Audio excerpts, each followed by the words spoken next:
கர்த்தருடைய பரிசுத்த நாமத்திற்கு ஸ்தோத்திரம் உண்டாவதாக.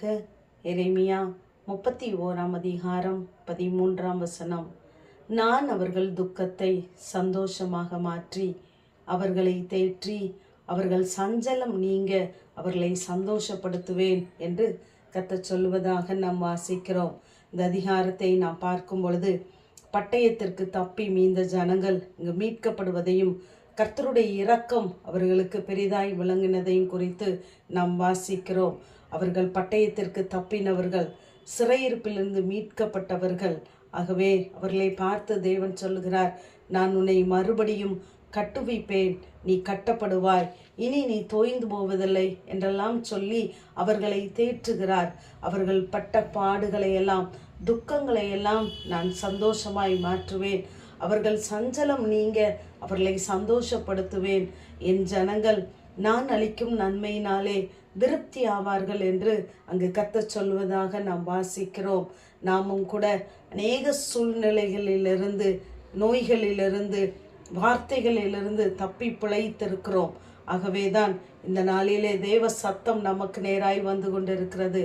இப்படிப்பட்ட துக்கத்தின் மத்தியிலே, வேதனையின் மத்தியிலே, சஞ்சலத்தின் மத்தியிலே நீங்கள் இருப்பீர்களானால் கர்த்தர் இந்த நாளிலே உங்களை பார்த்து சொல்லுகிறார், நான் உங்கள் துக்கத்தை சந்தோஷமாக மாற்றுவேன் என்று சொல்லுகிறார்.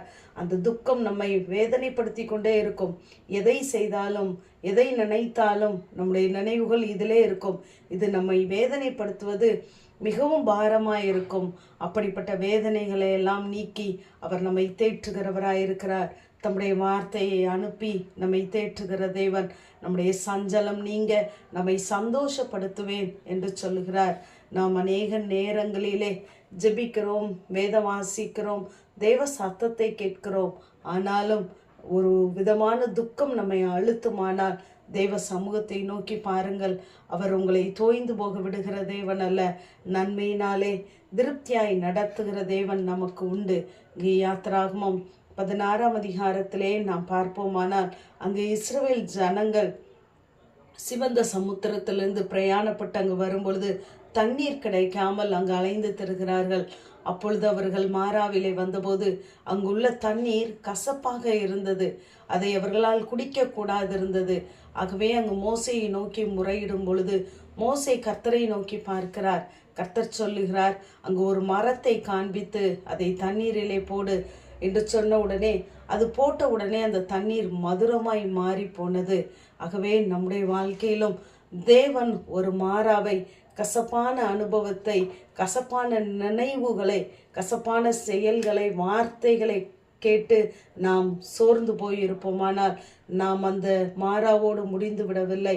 அந்த மாறாவின் அருகே செடி, அந்த மரம் ஏற்கனவே முளைப்பிக்கப்பட்டு இருந்தது. இவர்கள் கேட்டவுடனே முளைப்பிக்கப்படவில்லை. ஆகவே நம்முடைய வாழ்க்கையிலும் தேவர் ஒரு நன்மையை வைத்திருப்பார். இந்த மாறாவை தாண்டி அங்கு ஏளிமை தேவன் வைத்திருந்தார். ஆகவே நம்முடைய வாழ்க்கையிலும் தேவன் நமக்காய் ஆயத்தம் பண்ணினவைகளை நம்முடைய கண்கள் காணவில்லை, காது கேட்கவில்லை, நம்முடைய இருதயத்திலே உணர்வில்லை. ஆகவே நம்முடைய முடிவு இதுதான் என்று நீங்கள் ஒருபோதும் நினைத்து விடாதபடி தேவன் நம்முடைய முடிவை தாண்டி நமக்கு மகிழ்ச்சியான ஒரு சந்தோஷத்தை, ஏளிமை வைத்திருக்கிறார் என்ற நினைவோடு கூட தேவ சமூகத்திலே காத்திருங்கள். ஏளிமை நாம் அனுபவிக்க வேண்டுமென்றால் மாறா என்ற சூழ்நிலையை நாம் கடந்துதான் ஆக வேண்டும். ஆகவே மாறா நமக்கு நிரந்தரமானது அல்ல. தேவன் ஏளிமையை அனுபவிக்க வைத்திருப்பார் என்றால் மாறாவின் வழியாய் நாம் கடந்து போய் அந்த சந்தோஷத்தை நாம் பெற்றுக்கொள்வோம். நம்மை வார்த்தைகளால் தேற்றுகிற தேவன், அந்த வார்த்தையை பிடித்து கொள்ளுங்கள். கர்த்தர் நிச்சயமாகவே உங்கள் துக்கத்தை எல்லாம் சந்தோஷமாய் மாற்றுவார். அங்கு யோபுனுடைய சிறையிருப்பு மாறுவதற்கு அவன் வேண்டுதல் செய்ய வேண்டியதிருந்தது. ஆகவே கர்த்தருடைய சமூகத்தை நாடுங்கள், உங்கள் கண்ணீரை எல்லாம் அவர் களிப்பாய் மாற்றுவார். ஆமேன். ஜெபம். பிதாவாகிய தேவனே, குமாரனாகிய இயேசு கிறிஸ்துவின் நாமத்தின் மூலமாய் உடைய சன்னிதானத்திலே வருகிறேன்.